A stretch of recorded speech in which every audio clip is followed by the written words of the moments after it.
Hello বন্ধুরা, তোমরা কে কেমন আছো? আশা করি তোমরা সবাই ভালো আছো, সুস্থ আছো। তো বন্ধুরা দেখো, আজকে রান্না করব নিরামিষ আলু পটলের তরকারি। দেখো, সেজন্য তেলের ভিতরে আমি হলুদ দিয়ে নিলাম যাতে আলুগুলো দিলে তেল না ছিটে। এবার আলুগুলো সুন্দর করে লাল লাল করে ভেজে নিব।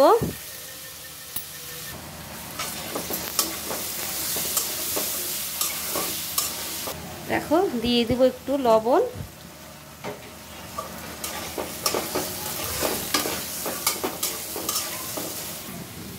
দেখো, আলুগুলো কিন্তু লাল লাল করে ভেজে নিয়েছি। এবার এগুলো তুলে নিব।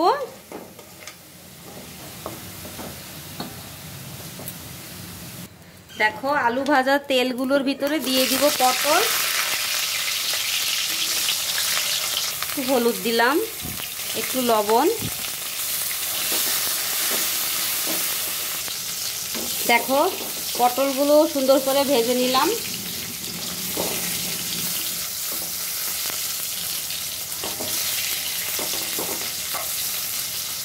দেখো, পটল তুলে নিলাম।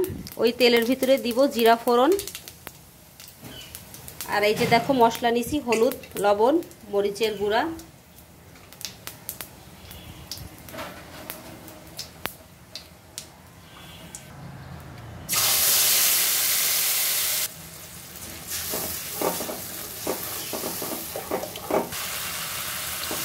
দেখো, মশলাটা সুন্দর করে কষিয়েছি। দিব ভাজা আলু আর পটল।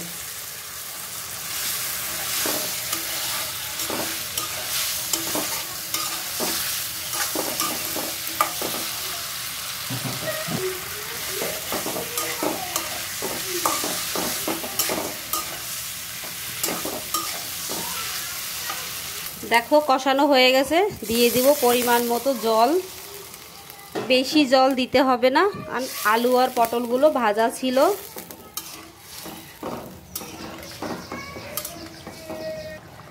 দেখো, তরকারিটা প্রায় রান্না শেষ। দিয়ে দিব একটু ভাজা জিরা, এলাচ, দারচিনি, ধনিয়া একসাথে ভেজে গুঁড়ো করা।